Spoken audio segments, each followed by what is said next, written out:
So the most ADHD thing that we've done lately is put our first ever live podcast out second after last week's live podcast episode. To be fair, we planned this mostly because Nicole's show was on at the Fringe and we wanted to make sure that it went out whilst that was happening. Yeah. And also because it was a lot shorter and easier to edit.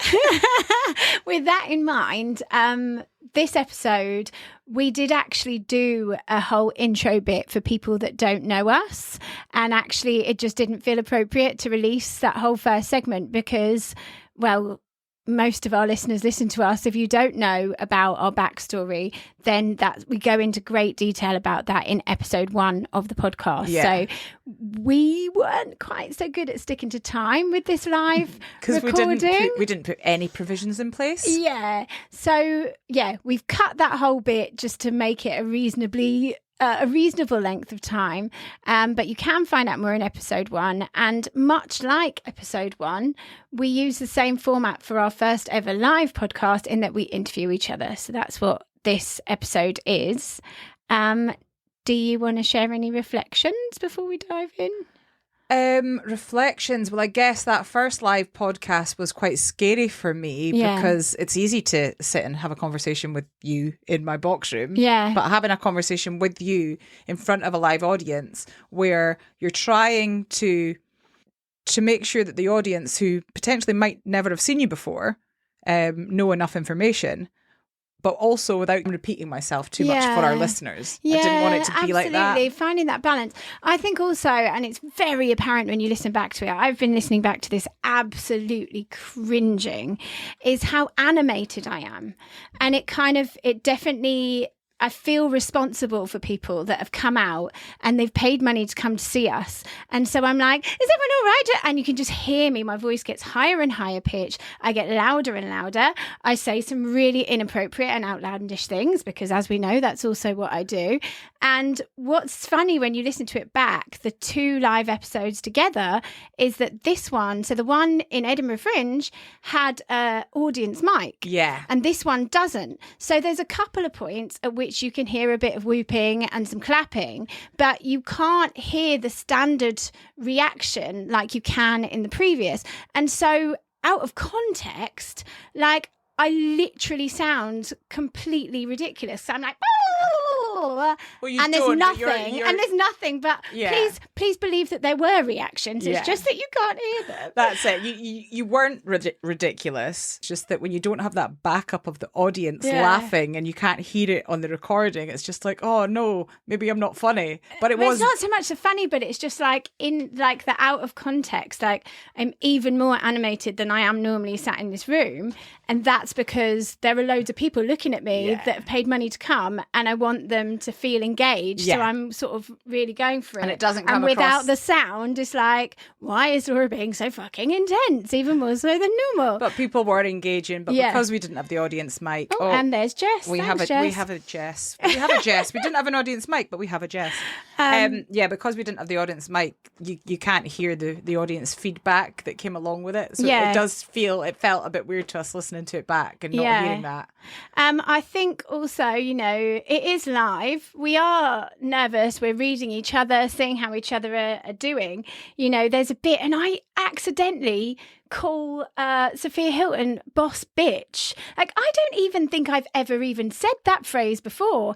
And it's certainly not what I meant. So if anybody picks up on that, that is just my ADHD blurting out words. Like, we love Sophia Hilton. What I meant was like, she's a badass. Queen boss. Yeah. Like, she's a badass. Yeah. I didn't mean that she's an actual bitch. That woman was so kind to us, so kind to everybody. She is the exact opposite of a bitch. So that is not what I meant. When you're live, words blur out, and you that's it. I think it comes across what you meant, though. I don't think you need to worry. But I get it. Like, sometimes you just got to back yourself up because you're just like, shit. Like, I need to back myself up because there's a lot of rambling from me.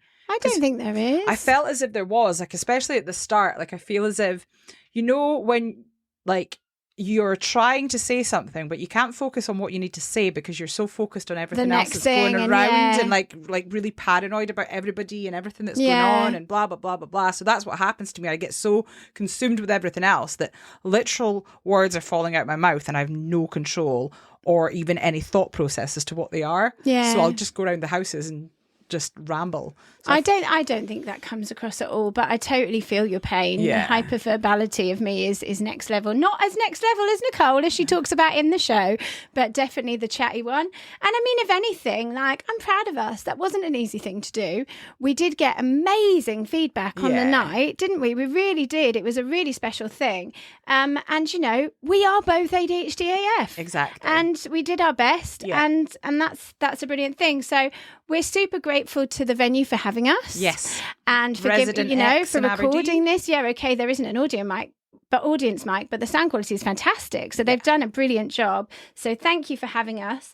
And thank you to everyone for your patience, because, you know, us stepping back hasn't actually been stepping back. We've been working our bollocks off all summer because we've tried to support ourselves and make the most of the time that we have together before Dawn goes back to uni. So thank you for giving us that space. This is our last live, different setup podcast that we're sharing.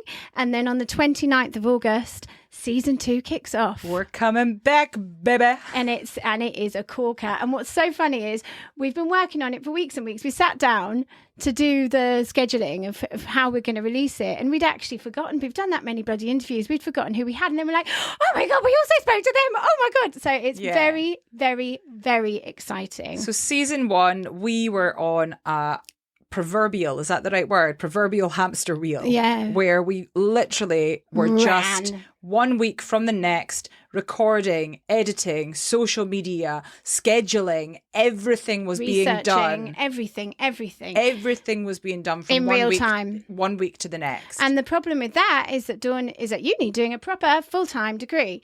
Now, what that means is that not only did that put shitloads of pressure on her, but then in turn, when she inevitably has to stop spinning the plates, it all falls on me, which means that, you know, despite spending a lot of time getting on a course and spending a lot of money on a course, I fucked that right off because we had to keep going on the hamster wheel. So now we've kind of got to a place where if we can work together in the time that we have together, it means we're both supported and we can both focus on other things in our lives. Because apparently we do have lives outside of ADHD. I know. Apparently. And that's the thing. When we started the podcast, we started it in May of last year. And that was when I was on a break from uni. So we had no idea what it was going to entail, as you'll hear in this podcast. How things were going to develop, how far it was going to go. And I guess we're going to cover all this in our first episode when we come back. But I think one last thing that I really want to say, and it makes me cringe, but fucking in for a penny, right?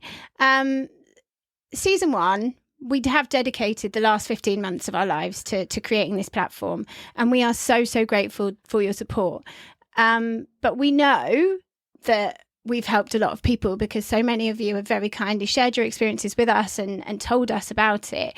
And so if season 1 has been helpful to you, we're asking if you would help us. So after that 15 months of our lives we've dedicated to this cause, will you dedicate a couple of minutes and please vote for us to win Listener's Choice in the British Podcast Awards? There is not much time left. I should have been pushing it more on socials than I have, but we've had that many bloody things to push on socials. It's been impossible. And also we've got that thing. Oh yeah, we've got that thing. Yeah.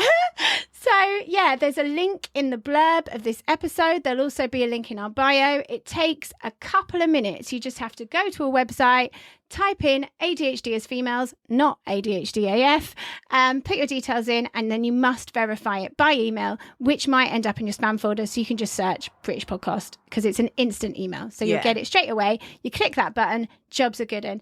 And, you know, we're not saying that we're the very best. There's bisquillion podcasts and so many. But we have worked very hard and we know that we've done some good and we've been up against it with our ADHD from day dot. So yeah, if you would take a couple of minutes to do that for us, we would be so grateful because the exposure that it could mean would bring more people into the fold and make the community even stronger. Yeah, absolutely. Give people support from their peers. And if we win, we're prepared to do something wild. We can't think of anything. Yeah, but if you can maybe give us some ideas for what we could potentially do. Although I did think you said recently that you would get all of our followers names on your ass. Yes, I think I did say Your that. ass isn't big enough, mate. Oh, I don't know. I don't know. I've not been exercising for a while. It's not big enough. But yeah, we would be prepared to do something. We'll do something ridiculous for bribes. If we win, we will do something ridiculous, but we just can't think what that is because we've done a hell of a lot of ridiculous things as it is. Answers on a postcard. Like we know there's another podcast that said that they would jump out of a plane. So we don't want to copy them. We don't want to copy them. Plus, I've already jumped off a plane like before. I mean, I would love to do it. Well, we still can. Let's just do it anyway. Yeah. I'll do it again. Yeah. So anyway, let us know your thoughts. But yeah, just a couple of minutes, please. And thank you so much for your patience. Thank you so much for your support. It means the world to us and on this safari that we're on. Yeah. We've learnt a lot and we hope that you enjoy this slightly cringe, very over-animated live podcast. And thank you to all who came to see us live. Yes. And one more thing. One more thing? Yeah. One more? One more thing before we go is that you will hear us mentioning the York Disability Rights Forum in this podcast and about being able to pledge via QR codes and QR codes. There we go. And buy our pin, which goes to the pledge. Now, obviously, there's no QR code on this episode. But however, there is a link in our bio. And in the blurb of this episode. And in the blurb of the episode. And the pins are still available on our website. You can check it all out and there's still time to pledge and we need your pledges. Yeah. Thank you. I'll leave you alone now. Oh God, I'm already cringing. Let's go listen. Oh God. Let's go. Thanks, bye. Bye. ADHD as females, ADHD AF, ADHD as females, the podcast. Hi, I'm Dawn. Hi, I'm Laura, and we are ADHD AF. AF. Seriously. We are two neurodivergent neighbours who moved to the same street at the same time, at the same age, with the same undiagnosed disability. What are the chances? Since discovering the enormous impact ADHD has had on our lives and the horrifying numbers of missing undiagnosed females, it has become our mission to make some serious noise. We want to use our voices to raise awareness, break the stigma, and share our experiences in the hope that they help others. So join us for a chat, or as it's called up here in Aberdeen, a blether. Trigger warning, we will be covering some really sensitive topics, so please do have a read of the description of each episode before listening. It's important to note that we are not medical professionals. We're not therapists or coaches. We're not qualified to offer advice or support. What we will do is share our experiences alongside resources and information from professionals. We will talk over each other and we will go off topic and forget the point mid-sentence. We are both assigned female at birth, which means that we can only speak from the experience of life as AFAB people. However, ADHD AF is an inclusive space. Whatever your gender, you are very welcome here. Yes, you are. ADHD as females, ADHD AF. Hello, everyone. Hi, thank you for joining us. It's really kind of you to come out tonight and come and listen to our nonsense. We really appreciate it. So it's a live podcast and ordinarily we have a very loose plan. So we don't do a script. We had to do a script the other day when we did Flackstock because we really had to keep to time. And actually, we've realised that that isn't us at our best. Like, a lot of people have said that when they're listening to our podcast, they feel like they're listening to two friends having a conversation because they are, because we quite literally forget that we're recording.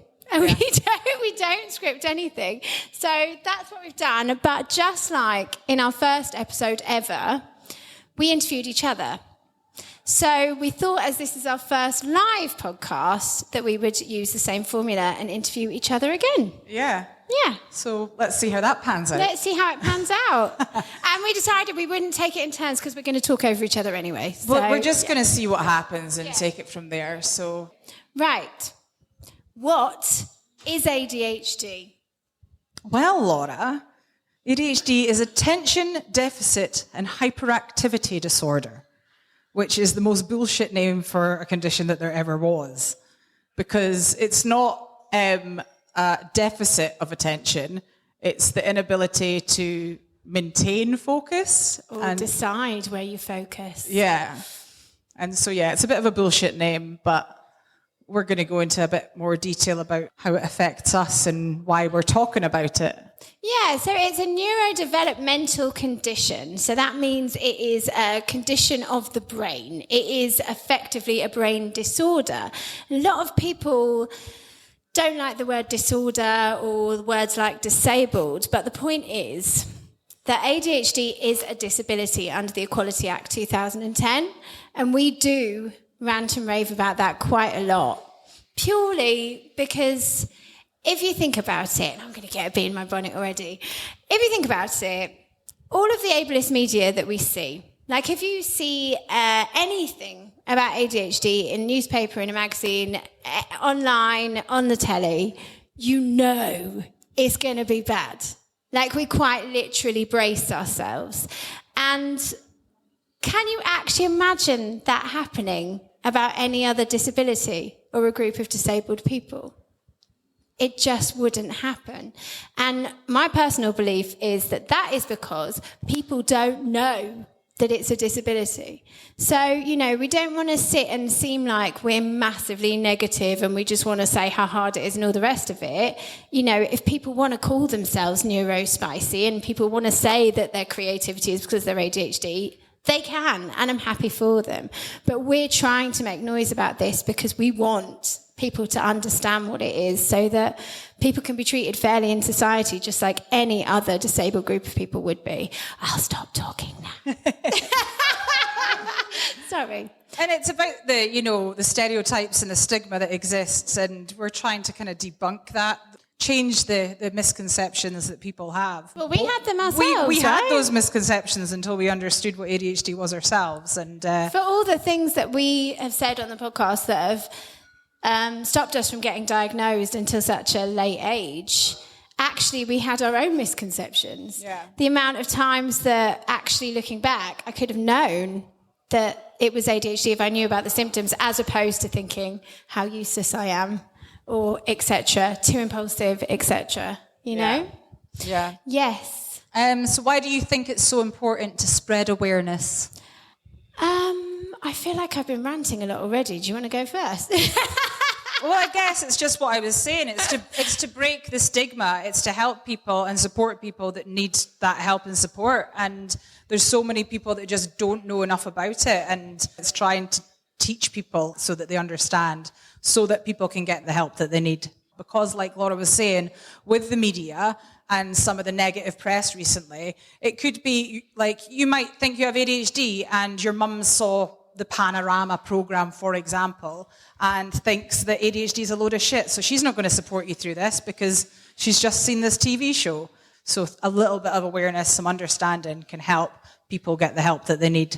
Absolutely. Also, I'm going to give a trigger warning. Statistics.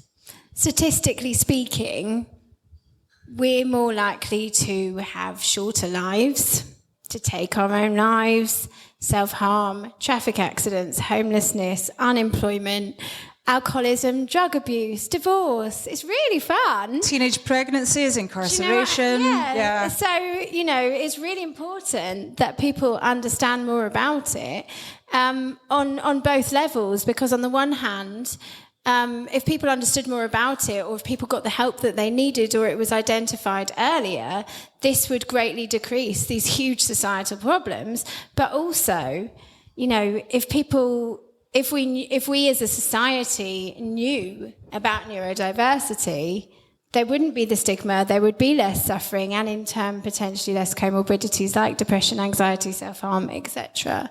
Yeah. So we got a shout about it. We do. Especially for the people at the moment who are desperately in need of help, as we both were. You know, we need people to understand about it, because a lot of the people making decisions about how people are diagnosed, etc., don't have ADHD and are not understanding the full enormity of the problem. Yeah, currently it's either a postcode lottery or a paid-for privilege to get an ADHD diagnosis. Some people are waiting on the NHS for over 10 years and they're still being told an indefinite amount of time to get a diagnosis, and that's just not okay. And just to be clear, we love the NHS. Like, it's not the We NHS just hate that the we government. have a problem with. It's the government. government. So, and actually, just because it's flowed, and this is how we normally do a podcast, and we said we'd be authentic, and it's popped into my head. If anybody follows us, you might have seen this already on our social media, but we've backed a campaign called Access Denied ND. And we've brought out some pins. Dawn's wearing it. I've got one here. And it's to raise funds for a crowd justice fundraiser for legal fees about what is going on in York. There's a terrible pilot which is actually stopping people from getting access to diagnosis. So it's really serious, and we would love anybody and everybody to get behind it, because even though York is far away, if they get away with it, that could be rolled out everywhere. So as a community, we really have to make some noise. Yeah. So, Dawn, Yes. what do you want to say to anyone who thinks this spike in people identifying as ADHD and seeking a diagnosis is just a trend? Well, what I've written here is they can get in the bin. That was well put. I asked you first because I didn't want to say Well, yeah. choice words I would give. Like we hear it a lot, but it's usually from people that aren't as educated about ADHD. They just, think it's the, like I said, all the stereotypical things that they hear. And because there is much more awareness, people just think that everyone's jumping on this bandwagon, which isn't the case. You've got the pandemic that's just happened. Everyone's lives were, torn up, and they've been living this life where they've been putting coping mechanisms in place that they were no longer able to do, and it threw everything into disarray. And so lots of people suffered and started understanding themselves in a different way and trying to figure out what was going on, and it just left them lost. And so lots of people through the pandemic, and just awareness, like we're speaking about. I really like the way you say disarray. Disarray, it's a good word. Yeah, exactly that. Do you know what? Again, to go, this is like double ADHD awareness. A lot of us have very black and white thinking. I don't know if anybody's with me there. I'm very guilty of it, right? And I think that for me, that is one of the most infuriating things in this situation, is that you've got this research that was done. It's outdated, it's gender and race biased, right? And that's that over there. And then you've got the pandemic, as Dawn said, right? So the pandemic comes along, and instead of getting up, you have to get up. You've got to get on the train. You've got to go to your job. All of these things. You have to get the kids to school. All of these coping mechanisms, this routine that you're in, is just taken away from you. And you're sat there in your house, and you can't get out of your bed, and you can't brush your teeth, and you can't wash your hair because you don't have to.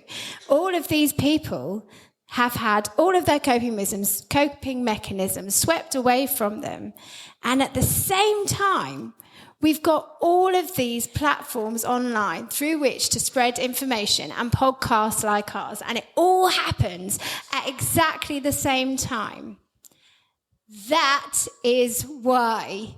And that's your answer. Like, it's that black and white. And it drives me insane. It drives my black and white thinking insane, because I'm like, it's literally the logical progression of what happened. That is why a load of people, particularly women, who were predominantly misdiagnosed and or diagnosed with the comorbidities rather than reaching the root cause and seeing that it was ADHD, because the average GP in the UK only has 1 hour of very basic training on said bias research. So that's why it went missed. So it's all just really obvious. It literally drives me insane. It's crazy, isn't it?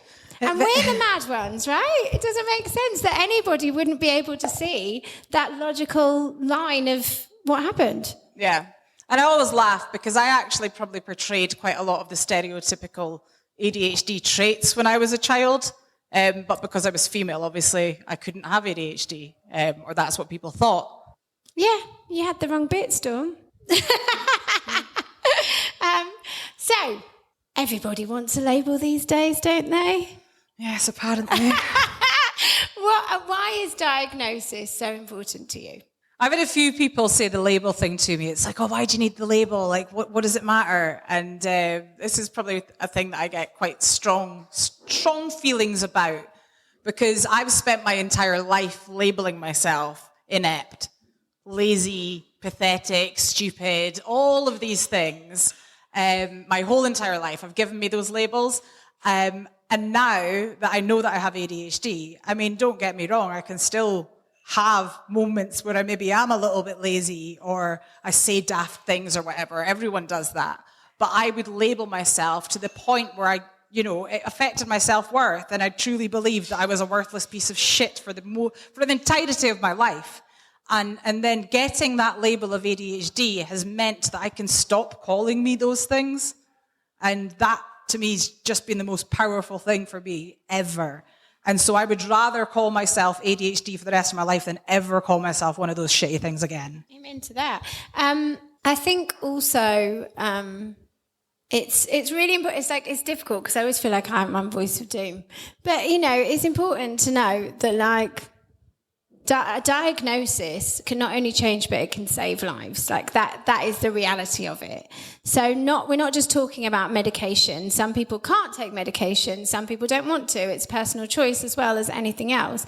But actually, the story that you're telling about validation, about saying, the things that go wrong are not necessarily your fault, or for the best of intentions, things can still go awry, and not have you beat yourself up about it is absolutely life-changing. And for me, that is my story. Getting a diagnosis, it means everything to me because it literally saved my life, genuinely.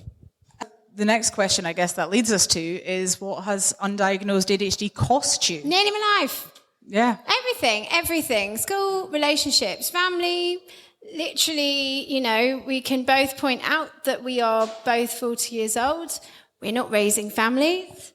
That's some ADHD tax right there, isn't it? It costs everyone every which way. And, of course, there is money, but, I can't even drive. Yeah.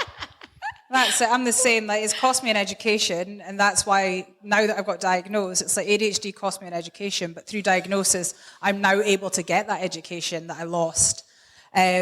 Career, I basically jumped from job to job because I got bored, and I was like, I better get another job before they find out that I'm a fraud. And it was like hopping about before I got caught, before I got found out. Relationships, like Laura's saying, and not being able to, cope well in relationships has ultimately led to the fact that we're not raising families of our own. Yeah. What has changed for you since diagnosis? Again, I've written everything. Everything. I guess the biggest thing for me is probably my self-worth. And just because, like I said before, I didn't believe. I mean, I might have looked externally to people that I was quite confident and full of beans, but that was just a mask that I wore because I didn't want people to find out that I was weak. So it was just I'll hide it by being this loud, in-your-face person. Now I have the ability to be myself and not feel bad for that and kind of own who I am. And that's really... I don't even know what the question big, was. Isn't it, really? But it's a big change because to feel so terrible about yourself for your life and to be able to not think that way about yourself is everything. Completely life-changing. Yeah. What was the question again? What has changed you since diagnosis? Everything. Everything has changed. So after getting diagnosed, the next morning I woke up and you have that kind of moment or so where the day's kind of seeping in and you're going, right, where am I? What am I doing? And I remember just being the kind of absolute self-loathing and depression creeping up around the corners as I'm coming into the world. And I was like, oh, I don't have to hate myself today. Actually, it's completely reframed the way that I saw myself because, I do struggle and I can't drive a car, etc. But it's not because I'm rubbish. Yay! Yay to that. What about medication? Yes. How has medication helped you? Massively. We wouldn't have this podcast. We literally wouldn't. Like, I've, we've talked before about how ADHD symptoms can present differently between each individual. And Dawn has task paralysis, but I have choice paralysis, which is just as disabling. So I would sit and I'd have all these ideas and I wouldn't be able to find the right route to execute them. And then I would be flooded with rejection-sensitive dysphoria and be thinking, everyone's going to think I'm so rubbish and I can't put this out there and I'm going to fail and it's going to be terrible. And so I was paralysed. Literally for years and years and years, like unable to even see the step in front of me to take, never mind try and take it. And medication and the validation mixed with medication literally lit a fire under my arse, and it was like, go. But you're not out your face all the time. Oh, what, on speed? Yeah. Really addictive drugs, though, meds. Yeah, so obviously the medication, a lot of people say, it's speed and everyone's off their faces on speed, which is not true, unfortunately. Am I supposed to say that? Some, though? Am I supposed to say that? But no, and people are like, but it's really addictive. You shouldn't be giving them this. It's not addictive. We can't remember to take it. We forget to take it. We can't remember to take it. It's like if I was clacking for another one, I certainly would be able to know where I'd put it for a start, right? Yeah. No, but the point is, for anybody who doesn't know, it isn't like street speed. That's how science works, apparently. It's about how the chemicals affect the brain chemicals, right? And so if you have an ADHD brain, it's actually, well, for me, it slows my brain right down. It clears the noise so I can actually see and I can actually make a decision without all of this stuff getting in the way. And weirdly, it takes away my anxiety that I basically had from the day I was born, that I didn't even know I had anxiety because it was normal. It just takes it away. And obviously, oh God, so I'm going off on one now. I read an article, I think it was in The Guardian, and it said, if you gave anybody a medical dose of speed, they'd be more productive. That's not true. If you gave one person a medical dose of speed, they'd have a heart attack. If you gave another person a medical dose of speed, they'd be off their nut and dance the washing machine for 3 hours. It's not one size fits all. It isn't speed if you have ADHD. Yeah. What about you? Well, I'm currently still going through titration, and that's another thing. It's not a case of like you get this wonderful medication and all of a sudden Magic you're pill. cured, you don't have ADHD anymore. But no, you've got to start on a small dose and you get taken up a dose and you try and find the right level. I've been up, I'm back down, I'm going sideways and trying different things, and I'm still, trying to find out what is the correct place that I need to be at with my medication. But for me, it's really helped massively with binge eating disorder. So I can easily put away a 6-packet of crisps, 6 pork pies, a 250-gram bar of fruit and nut, and 250-gram bar of fruit and nut. Like, specific chocolate choices here. And easily in one sitting. And what was bad is that I wouldn't even realise I was doing it until it was all finished. And I'd be like, oh, shit, I shouldn't. Where did that all go? And what happened? And, oh, I shouldn't have eaten all that. And then the negative bad talk comes in after that because you're just like, you fat bastard, you've eaten all that shit. It's like, and it spirals. And I've been like that my whole life, just like impulsively binging. And what the medication has done is actually stopped me doing that. So I'm still eating, but I'm not eating so impulsively. And like, I'm eating more because I need food and because I'm hungry. And it's like, I'll have my breakfast, I'll have my lunch, and I'm no longer impulsively binging, apart from last week just before my period, because the medication doesn't work at that time because the hormones affect it. And I polished off 4 chocolate eclairs, a 250-gram bar of fruit and nut, and 2 almond slices. But for the most part, it really helps. My favourite story is about when you got an profiterole tower and just tucked into it before you even emptied the I love profiteroles. But yeah, it has helped massively with my impulsivity, and that's been huge. Yeah, absolutely. So what do you think about people who create pointy TikTok videos on social media about ADHD? Do you think it's positive or negative? You've all seen them, right? It's just like, do you have ADHD? Are you this person? And everyone's pointing at different things. Because there's quite a lot. They always have weird facial expressions as well that I can't read. There's quite a lot of mixed feelings about some of these videos. It's like, because you could look at it and, you know, just the average Joe could say yes to all of those things, because everyone might have some of those traits. So it could be seen as a little bit dangerous. But I just think, what does it matter if it's helping someone? If you've got ADHD and you see one of those videos and you think, yeah, that's me, you're going to then go and learn more and be like, I think this might be me. I'm going to go and find out more about this. And if you don't have ADHD and then think that you might because of that, you're going to do the same thing. Either way, if you have or if you haven't, if you follow the procedures to get a diagnosis, you will either end up with one or without one. So I don't see the problem. Yeah, absolutely. And beyond that, like a lot of people in our community, because we've got an online Discord community, actually found out that they had ADHD because of TikTok. So it literally opens a door. And anybody who knows anything about ADHD knows about hyperfocus. So actually, you're not going to see one TikTok video and go, oh, that's me, I'm going to go and bother a doctor or pay loads of money and decide that I've got ADHD. You're going to do like an encyclopedic amount of research. You're basically going to have a PhD in ADHD before you even get to the GP. So yeah, and to be honest with you, I just think that if people identify traits in themselves, if people are struggling and it gives them the ability to lean into a community of supported people who are also struggling, what the fuck is wrong with that? Nothing. Exactly. And beyond that, like the media, that's dangerous. That is dangerous.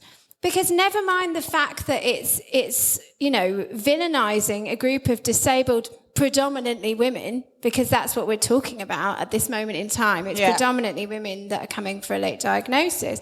But also for the amount of people that, you know, have fought to advocate for themselves, have got a diagnosis, going out in society, potentially starting a brand new chapter of their life, and now going to have to deal with speaking to their, like you said, their parents or their employers, if they have one, you know, with people saying that they are jumping on a trend, jumping on a bandwagon, off their tits on speed, etc., etc. It's dangerous. That's dangerous. Yeah, absolutely. Yeah. I'm actually going to go completely off piste here. Do it. I don't know if anyone's seen in the news in the last couple of days that some vegan influencer died. And they're saying that she died because she's vegan. Yeah, which is she only ate fruit. She was fruitarian or something. So she didn't die because she was vegan. She died because she wasn't drinking any water at all. And she was basically just living off fruit juice. And that was it. That's why she died, not because she's a vegan. But the media have painted this picture that veganism is bad and you die if you're a vegan. And and that's exactly what they do with ADHD. It's just like, it's a trend, you know, stigmatizing it for everyone else. Yeah, it's terrible. It truly is. What do you want the world to know about ADHD? Well, that it's not a trend. Yeah. I'm trying to figure out what I've written down here. Just that it's real. And I think that's basically the big thing. And you've probably seen the stickers that are in front of you on the tables and stuff. But that is the big message, because a lot of people still don't even believe that ADHD is real. I mean, there's doctors that don't believe ADHD is real. And that's super, super dangerous. So, And the other thing is that it affects people differently, and that's one of the big things that Laura and I do in the podcast is we talk about our differences, because we both have the same symptoms, but how they present and how they affect us are completely different. So if you've met, I can't remember who said this, but it was someone we interviewed, say, if you've met one person with ADHD, then you've met one person with ADHD, because every single person with ADHD is going to be different. Absolutely. Absolutely. What do I want the world to know? I want the world to know how common it is. And I mean, it's part of the same thing, that it isn't a trend. It's just lots of people do actually have it, believe it or not. And actually, you know, the main thing that I would love to shout about is just about compassion, really. Yeah. Because if you can see anybody that is behaving in a way that is detrimental to their life, that is messing up their life, and they keep tripping up time and time again, and it doesn't make sense, and they can't stop doing it, then they likely have ADHD. They're not just being a dick, you know, and inconveniencing you or being selfish or whatever. Like, look, they might just be being a dick. Be a massive dick, but you know, they're probably not. So yeah, it's just about compassion and awareness, you know. Yeah.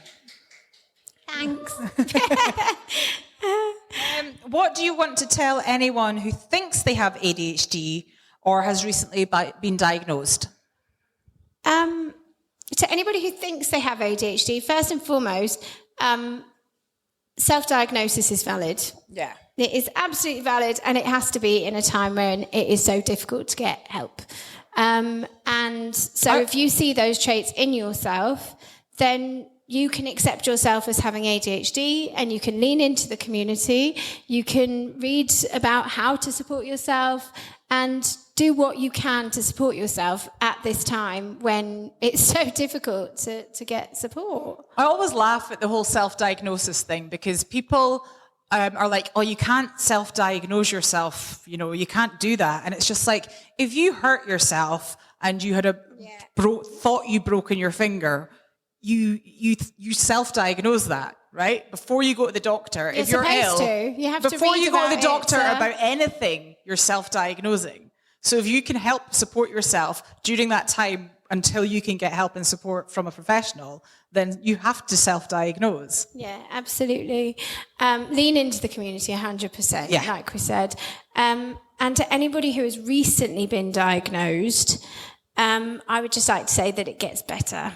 It does get better. And I know that you have that immediate relief, but that's also kind of denial at the same time. And there tends to be the whole grief cycle, or like we say, the diagnosis roller coaster.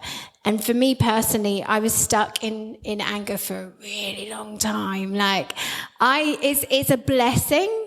Well, it might not sound like a blessing right now. It is a blessing that I sound like a chipmunk, because the whole of this podcast, a lot of it is fueled by my blind rage and smoke coming out of my ears. And I spoke through gritted teeth. Cue the smoke machine. Cue the smoke machine. It's coming out of my ears. But I sound like this. And so I'd watch things back and I'd be like, I was outraged in that podcast. I watch it back and be like, you cannot tell. But yeah, it's... If I cannot feel so angry every second of every day, and don't get me wrong, when somebody tells me what their GP said to them when they went on their knees begging for help, yeah, I get angry again. But I don't wake up angry, and I'm not angry all day. So if I can get through the anger stage of the grief cycle, I promise you it gets better. Yeah, absolutely. What do you want to say to anybody who's just been diagnosed? I mean, just learn as much as you can about ADHD. Learn as much as you can, because it will help you understand yourself. And yeah, just continue to keep learning and lean into the community, like you said, because especially at a time where you can't get the support in a timely manner, the community is the next best thing, because we're all going through it and we can help support each other. And that's essentially what Laura and I did without even realizing, because we had each other, and that's helped massively. Yeah, definitely. Yeah. Absolutely. If you could implement change to the current ADHD diagnostic system in the UK, what would that be, Dom? Oh, there's so many things. Make it accessible, make it faster. So if you're not aware, I went through the NHS process to get my assessment after I'd been diagnosed through the uni. But the report that I got from the uni didn't mean anything to the NHS. They were just like, well, yeah, that's separate. We can't take that. And I'm like, but it's a full report and it says everything that you need to know. And at the end of it, he says I have ADHD. So you would think that this would make their job easier and make things faster. At least count for something. But it didn't. And then I went through the NHS process, which took a long time. And then when I finally got my appointment, I sat for 2 hours with a psychiatrist that didn't even take off his outdoor jacket for the entirety of our 2-hour conversation, to then be told that I would have another 4 months wait for my next appointment, which was, I don't know how many appointments. He was like, maybe 8 hours is like, that's what we usually need to diagnose someone with ADHD. And I was like, well, that's interesting, because I know that Laura was diagnosed in an hour, and I've heard through other people. I am ADHD, yeah. That's true. And obviously it's different for everyone, but just there was no disclosure about how long this process was going to take. There was no warning. I went in that day thinking that I was coming out with a diagnosis, and to be told that I had another 4 months to wait on top of that just broke me. I came out of there in tears when I finally found my way out of the psychiatric hospital, because I got lost. But running around that place in tears, because I just, I was looking for an answer and I didn't get it. And I had no other choice but to go private. And I could only do that through the help of our community, who actually pledged money for me to get my private diagnosis. And I'm like eternally grateful for that, because if it wasn't for them, I don't know what I'd be doing. Absolutely. Absolutely that. I think,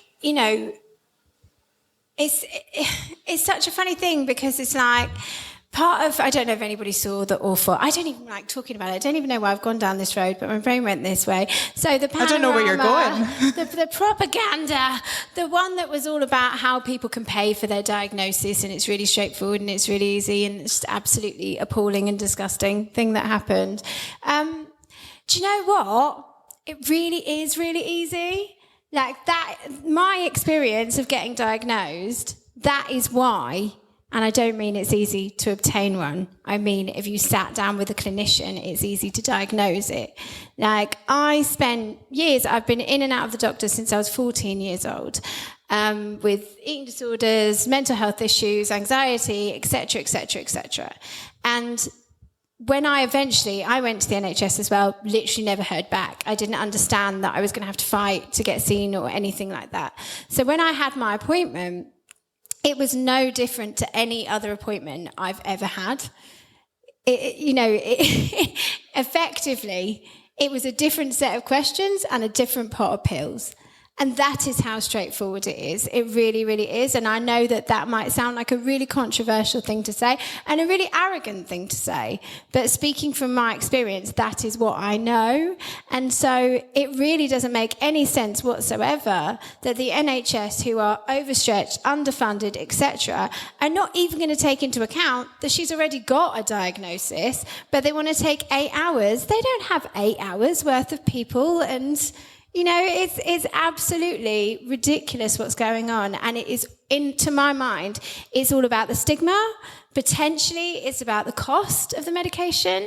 But the whole thing is absolute nonsense. It really, really is. Like, you should be able to sit down and say, as you would with anything else, here are my list of symptoms, tick, tick, tick, here's your medication. And okay, there could be a margin of error, and you might dance to the washing machine for 3 hours, but is that such a bad thing? I don't know. I'm joking. But, it really is that straightforward, and it's appalling that people are having to wait the way that they are. So I would say that if I was going to change something, it would just be how it is diagnosed. I don't think that it does need to rest in the hands of a psychiatrist solely.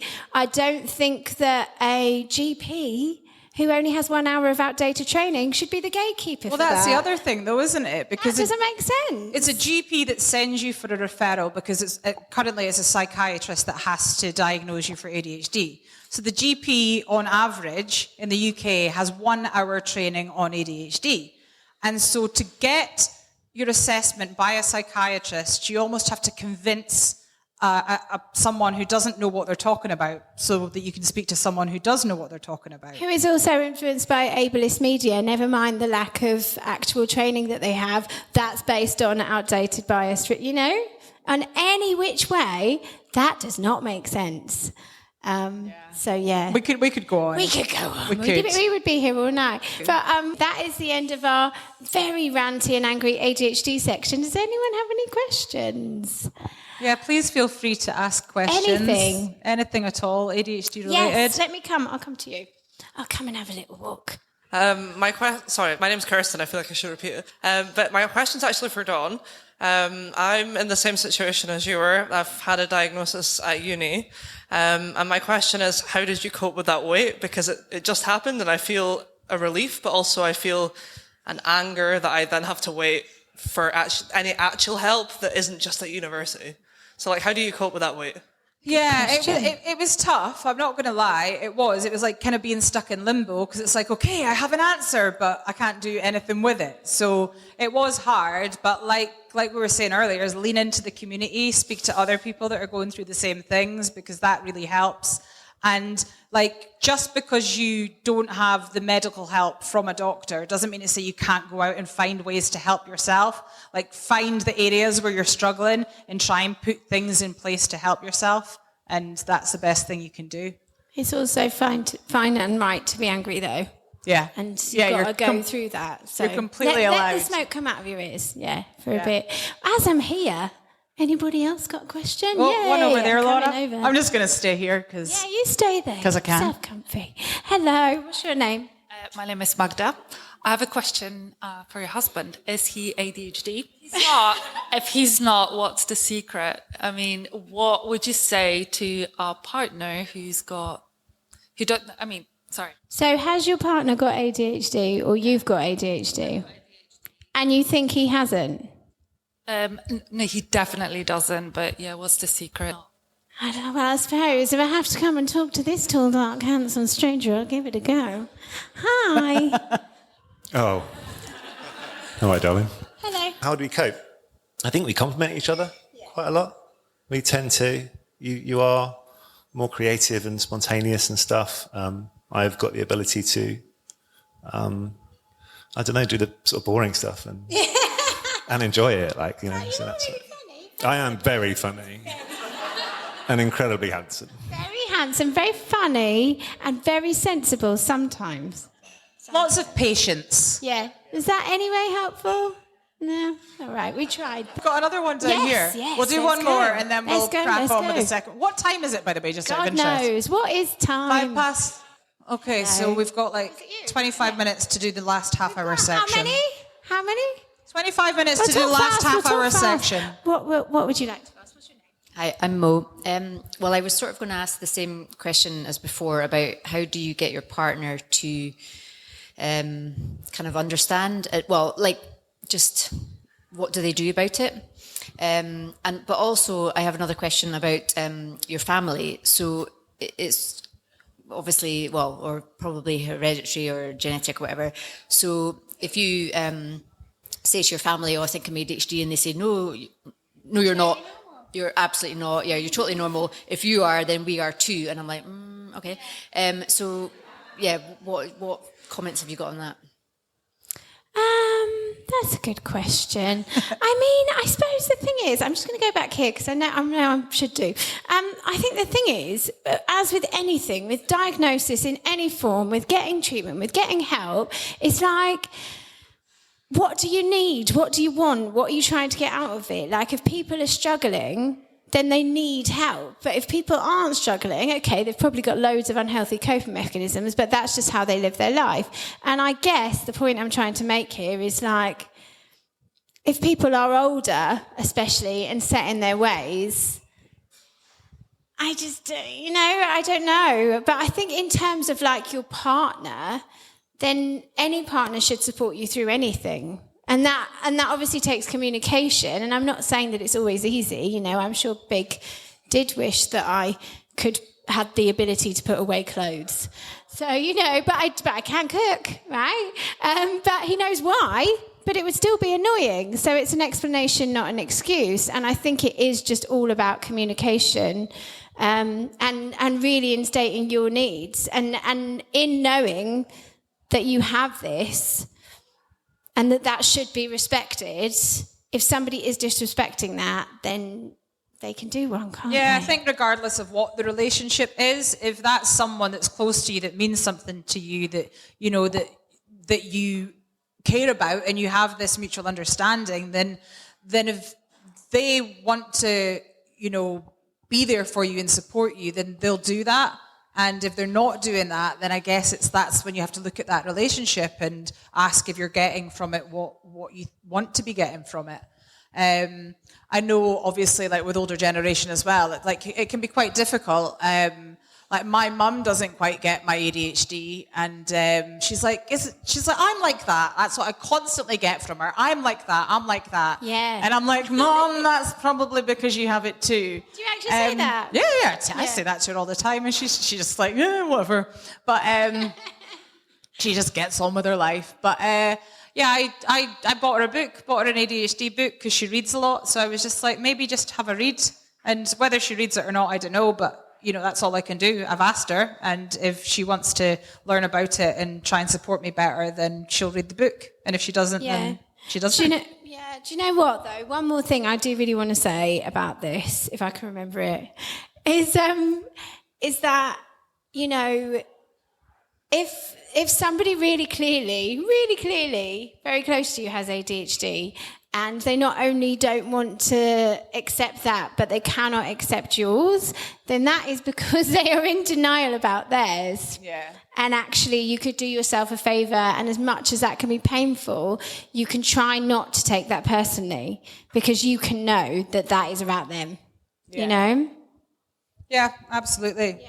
If you are finding this podcast helpful, and you're in a position to do so, we are asking that you help us by signing up to our Patreon. In pledges starting at just £4 a month, it will give you access to our We Are ADHD AF community forum, in which we are both active members and we all support and learn from each other. You will also get access to behind-the-scenes content, exclusives, offers, blogs, vlogs, the works, everything in the kitchen sink. Your pledge will also mean that we will be able to continue to put out weekly episodes of ADHD as Females, the podcast. Alternatively, if you would prefer just to make a donation, you can do so by visiting buymeacoffee.com/ADHD as Females. We know that our words are helping people in 164 countries and counting. We really appreciate your support in supporting us to continue supporting the ADHD community. If you are ADHD AF and you want more ADHD AF, join the We Are ADHD AF community. www.patreon.com/ADHD as Females. Right, so we better crack on. Right, talk really quick, Dawn. Let's do it. Longest podcast episode ever. How did it all begin? How did we create a podcast with very little knowledge or experience? Impulse. Flagging it. But yeah, that's it really. How did it begin, Laura? In a nutshell, I have a mutual friend with one of the ADHD adults who put me onto their podcast. I said to Dawn, you should listen to this. And she said, let's do our own. And she hadn't even heard it. It wasn't like we can do better. It was just like, I want to do a podcast. Because a lot of what has happened with this podcast, I don't know, potentially this might be a common ADHD trait to be a little bit woo-woo. Anybody with me? But it all feels incredibly serendipitous and fated, doesn't it? Oh yeah, absolutely. All the same street, same age, etc., etc. Like, that's pretty nuts. There's a lot of coincidences. But also, when we were kids, our childhood nicknames. Oh God, really? Yeah. So Dawn, having said she's never done anything like it, go on, tell the story. Right. So when my brother moved out to his flat, his first flat when he was at uni or whatever, he took a cassette player from home.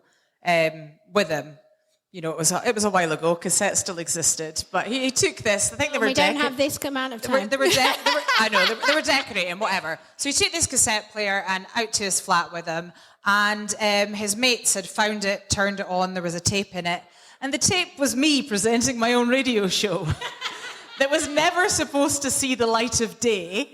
And I was singing on it and, just being amazing and presenting, and it was absolutely fucking terrible. But, so my nickname for a long time after that was Demo. So, yeah, Demo Dawn. Demo Dawn's been presenting since day dot. Yeah. And my childhood nickname was Squeak because of my squeaky voice, which I still have. And I used to go to theatre arts as a kid before I discovered raving. And they said it's something that I do. I talk right in my throat. I can't control it, but I do actually speak weird. So I just think it's really funny that Demo Dawn and Squeak and now podcasters. I think that's absolutely loads. What were the biggest challenges you faced starting out? Not having a clue what we were doing. I don't know that was a challenge because the enthusiasm pushed us through. Yeah. I think what's really important to note is that if I was to start this podcast on my own, it would have never been started yet. Like it would not have gotten off the ground at all. And that's where Laura comes in, because she was just like, right, I'm going to start the social media page and we're going to get this done. And this was the blind rage stage. Yeah. Because the thing is, most people with ADHD have an inability to perceive time. Which is why we're running over quite a bit. Bear with. Exactly. And the way it works for both of us is very different. So I can't perceive time, and essentially I don't see it passing. So I have two timelines that exist, now or not now. So if something's not now, I completely lose sight of it until it becomes now, or it's gone and I'm like, oh shit, that was now, I'd have missed it. And so I just don't really see time passing at all until things become urgent. Whereas Laura, her inability to perceive time, it means that she's scared it's getting away from her. So she's actually see the sand from the hourglass every second of every day. I'm like, ah! Which means everything is urgent and needs to be done now. Needs to be done yesterday. Let's crack on. So with her urgency, she gets things done, and I'm normally just dilly-dallying and skipping behind. But how do you feel our differing brains complement each other when it comes to podcasting tasks? Well, that is a big one. That in a nutshell is it, really? Absolutely, but it is weird that you have like techie, recording-y experience because of her singing, and I used to be a social media manager. And it's weird. So essentially I do most of the tech stuff, the editing, that side of things, and Laura does social media and a lot of the correspondence and admin. And Dawn wrote the catchiest jingle of all time. Yeah, have you heard her jingle? I'm not going to sing it, but I did the jingle, and it's an earworm that gets stuck in people's heads, and that was kind of the whole point, I guess. But so it's been really strange that it just worked out that way, that I could do the bits that she couldn't do, and she can do the bits that I can't do. And it's every time. It's about everything that we do, basically. Yeah. Like, when you would get stage fright, I wouldn't. Mm-hmm. The one time I got stage fright, you didn't. Yeah. Weird things. It's always, and that is literally how we've got anything done, is because at no point have both of us lost our nerve at the same time. I mean, it's been and that's close. literally it. Because if we both went, oh, should we not do this? That would be the end of it. Because always one of us is pulling the other one along in some way and I think or the other. that's the big secret to our success, I guess. Yeah. Because if it was just one of us on our own, we wouldn't be doing this, because we've had each other. My RSD was too great. As I said, I'd been stunted for years. I'd been putting my stuff out on social media, selling the hats, doing whatever. And I find it really, really difficult to keep, pushing myself. And to have Dawn there is like, that changes everything. Because you're not doing it just for yourself. Not for myself. You're doing it for each other. Yeah, absolutely. Things go wrong. They do. And they have. Care to share any standout blooper moments? Sophia Hilton. Yes. So Sophia Hilton, if you don't know, is like boss bitch extraordinaire. She's like queen of hairdressing. She's like got this amazing salon on Brick Lane in London, and she teaches people how to teach hairdressing, all sorts. Hairdressing, social media, she does everything. Like, she's queen of hair. And through a friend of a friend, I managed to blag it. Absolutely managed to sweet talk her into coming on our podcast when we had no listeners, hardly any followers. God bless her. I really did manage. It's a good job I kissed the Blarney Stone, because I talked her into it that day, and I'm so grateful to her for that. Except I forgot to hit record. We did an entire interview and I forgot to hit record. And literally it was gold. And this woman who we're both like completely in awe of, very lucky to be speaking. God knows why she even spoke to us. And we sat there for an hour of her time and none of it is recorded. Thankfully, she was starting a new TikTok channel, so people her end were recording it. So I can't remember what episode that is of our podcast, but you can barely hear us, and you can hear her clear as day, is because it's her recording. Yeah. Thank God for that. But this is when it gets weird again, is like that's the only episode where someone's been recording on the other side. Yeah. Because usually it's just us recording on our side. Anybody else that would have been lost. Yeah. Absolutely. Yeah. Really weird. We managed to get out of that one. Dawny, you've had to figure out a ton of technical stuff. Do you encounter any unexpected hurdles, and how did you tackle them? Hang on, can I just stop? Does anybody have, I know that this amazing person at the back here has a wonderful podcast, but does anybody else have a podcast or want to do a podcast? No. We've got hands up over here. There we go. There, yes, of course, you're a podcaster as well. Well, okay. Tips, yeah. Well, I guess, like, with the technical stuff, like I had a little bit of experience, mostly just from recording like singing and guitar and stuff at home myself. But it was a little bit of experience. But the one thing that I'm quite good at is when it comes to software and stuff like that, I kind of just teach myself, and I'm quite good at just figuring it out as I go. And that's pretty much how we've done it. So lots of little things along the way that I've discovered, like. For the full first season, Laura and I were sharing one mic to speak into. Like, it wasn't really technical at all, but it was enough to get us by. And little things like where we talk over each other, which happens a lot. It's really hard. You can't edit that out, because if you had two I don't think you ever should, though. Well, sometimes you can't hear what's being said, and that's important so that the listener can actually decipher the words that are being said. And that's why having two mics definitely helps. And that's been a learning curve for me. So we've got two mics now, and I'm still trying to figure out mic bleed and all this crazy chat that I've been finding out. But watching loads of YouTube videos and just learning and teaching ourselves as we go, that's been like kind of how I've been tackling things, yeah. And I guess, what about you for social media? So you are the social media and correspondence queen.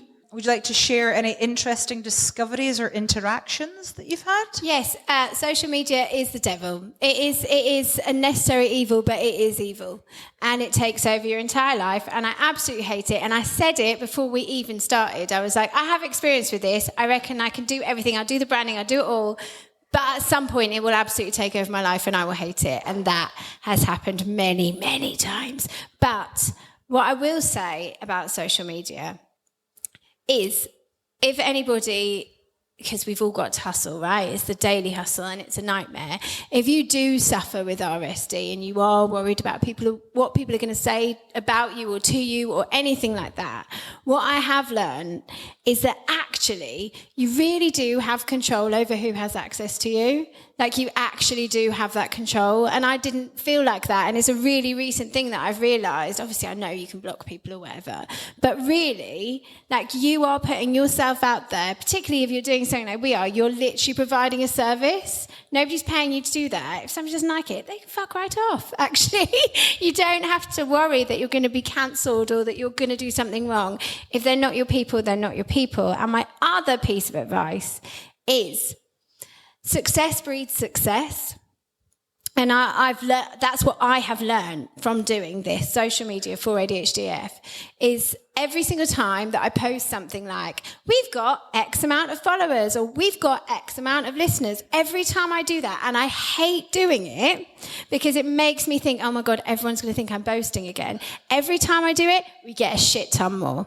Success breeds success, because all of the people that, if you think about it, all of the people who are your followers are going to like the post, comment on the post. That's going to drive more traffic, and then a load of people are going to look at the post and they go, these people are really successful. I should get on board with them. I should be on their team. And that is literally what happens. So as cringe and embarrassing as it is, we will always shout about how many followers, listeners, etc. we have, because it brings more in.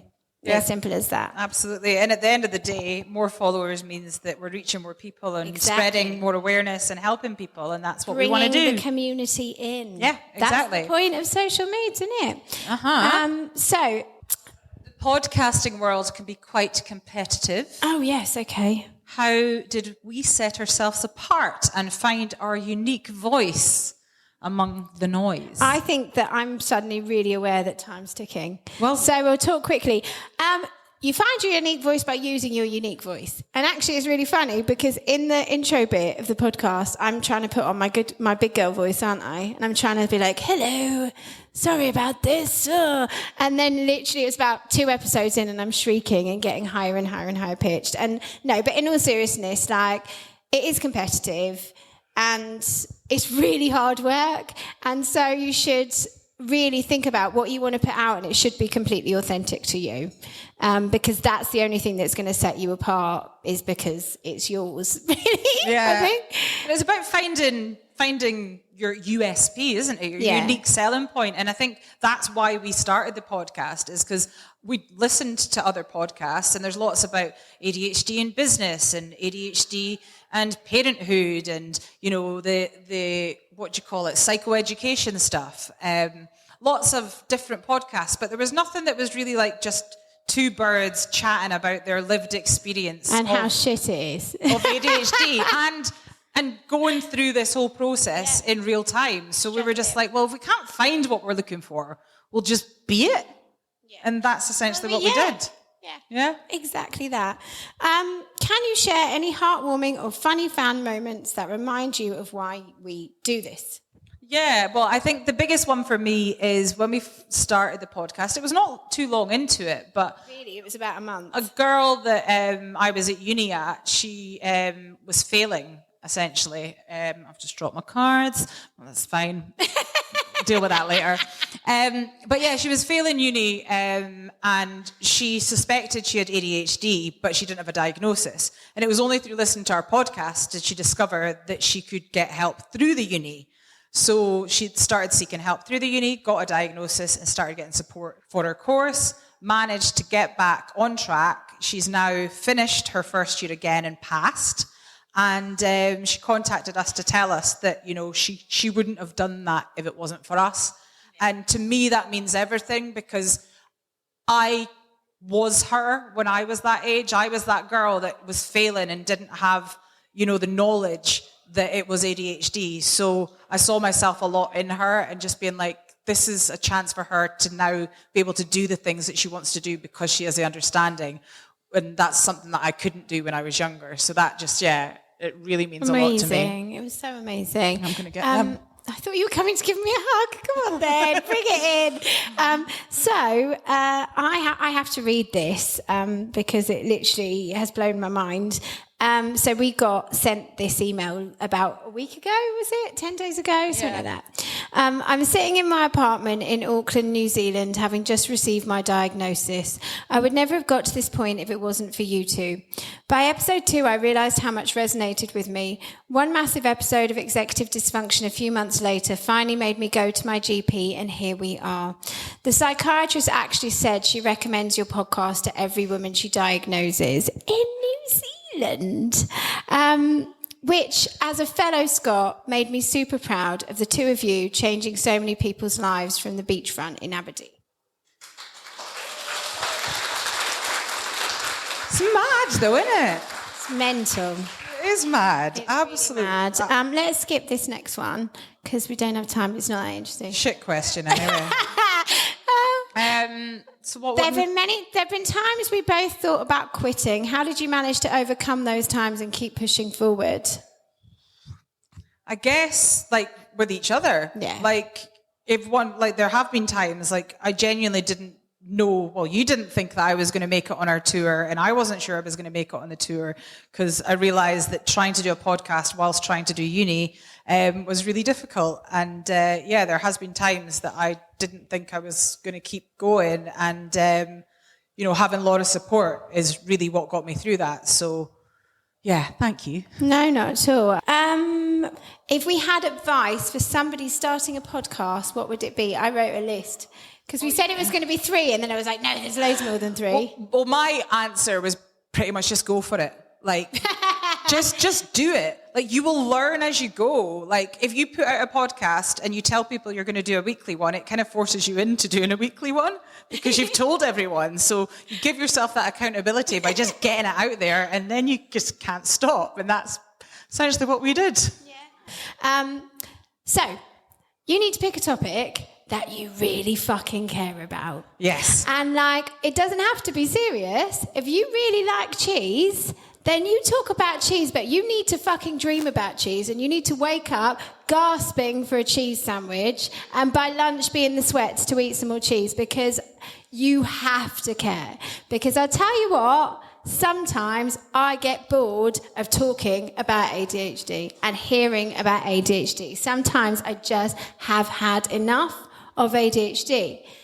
But I really fucking care. And I will fight until, like, my last breath. As long as I have air in my lungs, I will fight for this cause. Hopefully I won't have to. Have a partner. As we said, you can lean on each other, you can motivate each other, you can play to each other's strengths and weaknesses, etc. Branding is important. Have a standout look and name that portrays your vibe and pulls in your audience. So with us, it's Pink and Turquoise. It's a bit loud. It's very hun. But the whole point is that if you get the joke, ADHD AF, then you're likely to be our kind of people. And that's literally it. So you can literally tell people who you are before they've even listened to you. So I would advise that. Make a catchy theme tune.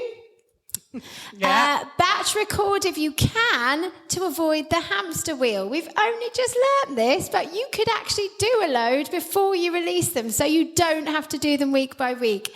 Very much advise that. However, Laura and I put out, well, I want to say an episode every week for a year, which we did, but we also did bonus episodes as well. So I think it was something like 63 episodes in a year, every single week, and they were recorded week on, week out. There was nothing recorded in advance. It was all like record, edit, get it out.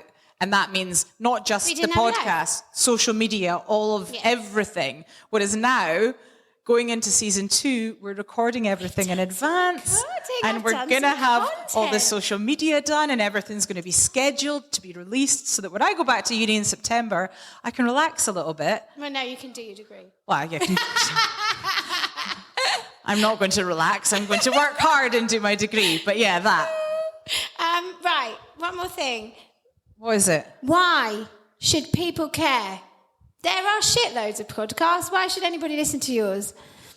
I don't know why anybody would listen to us, but actually, we are rebels with a cause. We are doing some good. We are making a difference. And this moment in time is being dismissed as a trend, when in fact, it's a monumental moment of mass awareness. We are right literally in a historical moment, and we talk about it. And so that's why you should care. So why should anybody listen to your podcast about cheese? Have a think about that. And make it interesting and collaborate with others. But collaborate with others, I will shut up in a minute. Collaborate with others who are aligned to your values. So don't just look at people and be like, they've got this many followers, if they're a massive prick. You want to collaborate with people who you're on the same page with, and then you're going to have the right followers and the right people all around you. Merchandise is a good way to try and bring in some money, but never sell out. Stick to your core values. We work with only small independent makers, British designers who are hand making everything. Our t-shirts are through T-Mill because they're recycled. Like, yeah, we could have got a job lot of mugs and t-shirts, but we don't do that because integrity is everything. Yeah. So stick to your values. And also, I will shut up in a minute, always give credit where credit is due.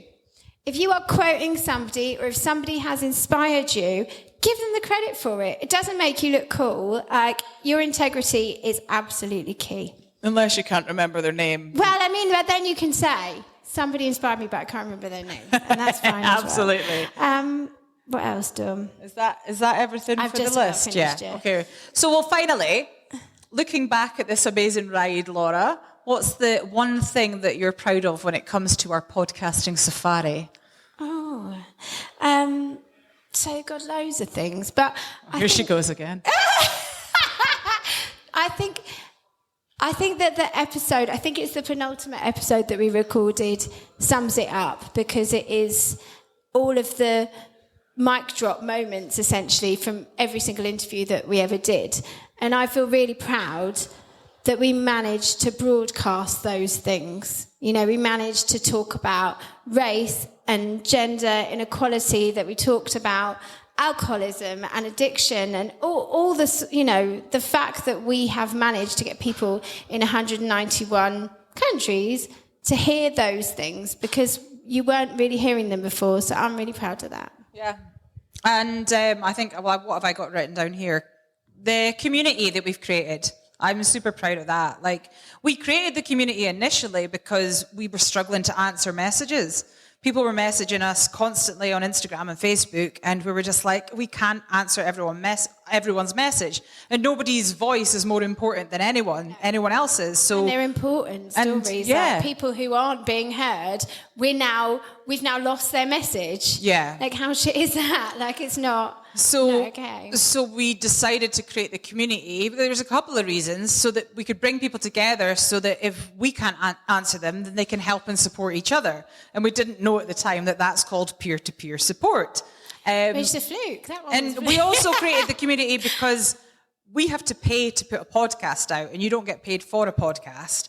And also, it doesn't sit with us to put advertisements all over our podcast, because you're putting a podcast out to a bunch of vulnerable people who are very impulsive. And if you stick a bunch of ads on there, they're going to be buying shit that they don't have money to spend. And that doesn't sit well with me. So instead of advertising, we thought, well, we can create this community that gives something back to them. Yeah.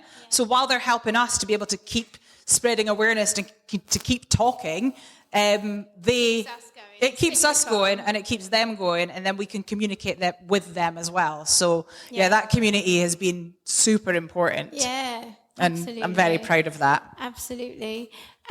What are your hopes for the future? What's that, Dawn? What's the future? The future. Well, that's not now, is it? That's not now. I guess change is the big one, right? We want change. We want people to be able to access the help and support that they need. So, yeah, that's what I hope for. Yeah, absolutely. I feel like I've said it a million times, I'll say it again. There will come a day, you know, where we will look back and say, can you even believe that we had to do this? You know, can you actually believe that we had to tell people that ADHD is a real thing? That we had to make people aware that it's a disability and fight for people to be heard and get the support that they need for an actual brain disorder. And, you know, until that day, we're going to keep doing it. And I hope that day will come in our lifetime. But, you know, if it doesn't, and I've forgotten the phrase. What's the phrase about plant the seeds for trees? She can never remember this. What is it? Plant the seeds for trees of shade you will never feel. Yeah, there you go, that one. Something about standing under shade, but you're not standing under it, someone else is. Trees. But you're planting that tree for them. But yeah, I get it. We want got it. We want change, so yeah. we just yeah for the future. Anyway, any questions? Yeah, that's us basically. So if anyone does have any questions, we are going to open the floor. I'm coming. And yeah. Hi, my name's James. I went to school with James. I've known Dawn for 30 odd years, so it's quite interesting. You've both talked quite candid about all the things that you've done up to now. Is this your calling? Yeah, absolutely. We kind of we do say that, don't we? It's like your vocation. It's like everything was. It's like all roads lead to Rome. It's like, oh right, so all of this bullshit happened to find this thing out. And like I said, with all of the serendipity behind it, it does feel like this is meant to happen. And yeah, like it's an injustice that I can't live with. So what else am I going to do? You know, I'm not a public speaker. I've hated it my whole entire life, and for me to be able to stand up on stage and speak in front of all these people is just something that I never, ever, ever would think that I'm capable of. But because of this, it's given me this voice that I didn't know I had, and I'm not going to shut up now. So sorry. Absolutely. And thank heavens. Anyone else anymore? Hello, you. So my kind of point is a little bit to the people talking about communication and stuff. You guys are amazing, and you've built a tribe. Well, no. She has to say that. I think everybody in this room wants to say that. And I know that you don't often recognise it. I know you say it and you read out things, but I think I know it's not quite the right place, but can we have a massive round of applause for just how much they've done? Not just the podcast, building a community and helping people to find their tribe and to find themselves. And I think that helps with communication with partners and stuff when you actually recognise RSD, what it is, to be able then to explain that to somebody else and say, this is what I need from you. It doesn't matter if you have a diagnosis or not. You don't have to be ADHD to have RSD. But if you're then able to, understand what you need, you can explain it better to other people. But you have helped people on that journey. You too. Okay, so thank you. Slip you a fiver later. Thank you. Thank you. Anyone? Yeah. There we go. So I was just wondering what your advice would be to people that maybe don't fall enough into a particular spectrum for diagnoses, but they recognise a lot of traits within them, and they might not get ADHD or, whatever it is across the spectrum. So what would your advice be to someone in that situation to kind of seek perhaps solace for behaviours they recognise within themselves? Honestly, anytime anybody asks me something, my impulsivity, I'm like, ayahuasca, do that. No, in all seriousness, I don't know really. I think it's all about identifying what your struggles are in any case, whatever it is, and so many things can look like other things, right? So, and you've got people that talk about ADHD and complex trauma being the same thing, and it can damage your brain and whatever. And I think when it comes down to it, all we're talking about is quality of life, right? And what your needs are, how you can meet your needs, what your struggles are. And really, it's all about looking inward, isn't it? Yeah, self-understanding. Because it's like, you mask even from yourself. It's being brave enough to be like, do you know what? I'm scared of going to the post office and I'm 40 years old. There's no rhyme nor reason to it, but you know what? I admit it now. I don't have a postal business, and my husband sometimes packs boxes for me because I think I'm going to do it wrong, and we go to the post office together, and I ask the man to repeat it, and I read the label shitloads of times. It's about actually being brave enough to face your own shit and go, and then communicate that to others so that you can get the support that you need. I hope that's helpful. Definitely. And I think also, we talked about it a lot on the tour, is just this idea of you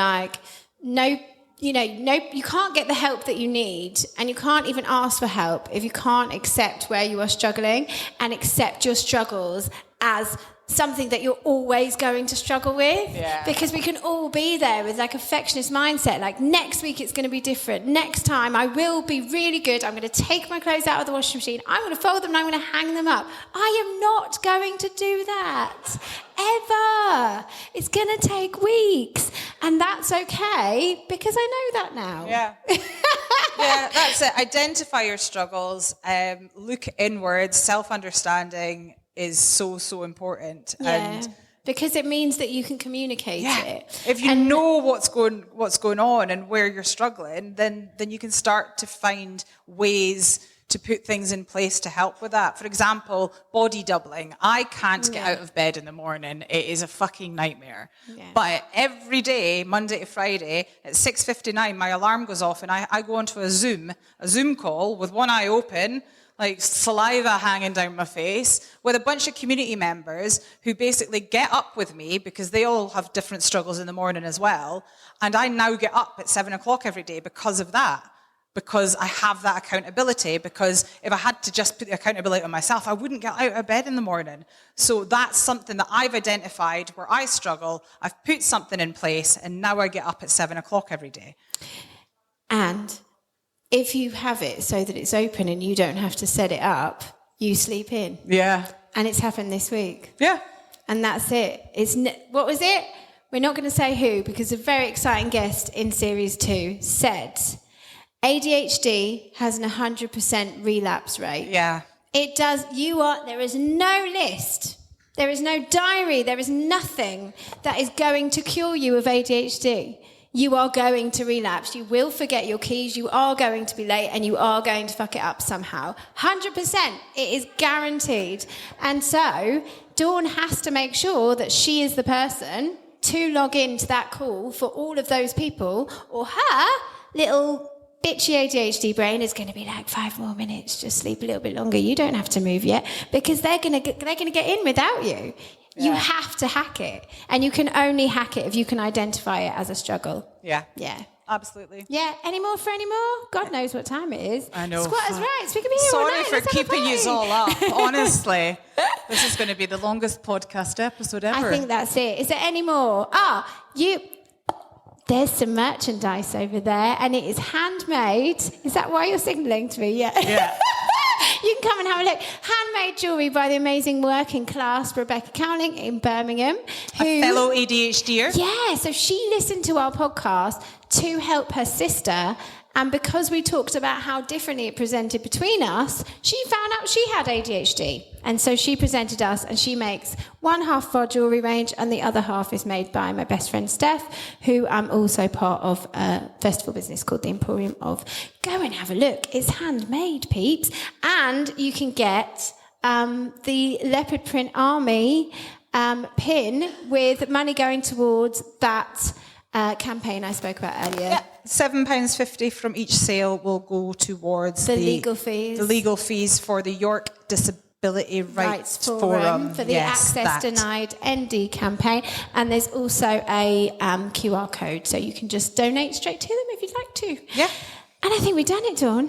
Want to say thank you to everyone for coming along and listening to our ranting. Random chat. And we really appreciate it. Yeah, we really appreciate it. I want to, also say thank you to the venue for having us. Yeah, of course. Resident X is really cool. It's such a cool place. You've got neon lights, and you've got really good food and cocky teas. I don't know what more a person can want. Gloria and Gladys have had the best time. We want to thank them for just all of the chat. Thank you, girls. Thanks for having your tits out, ladies. Appreciate that. First. And thank you, Dawn.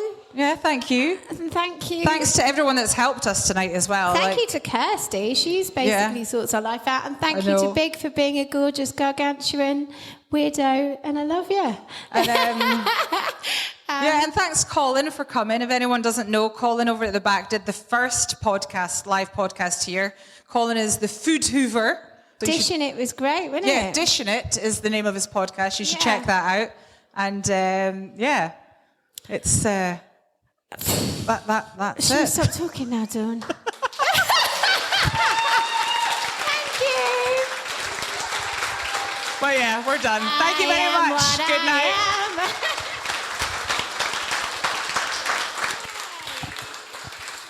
ADHD as females, ADHD AF. ADHD as females, the podcast.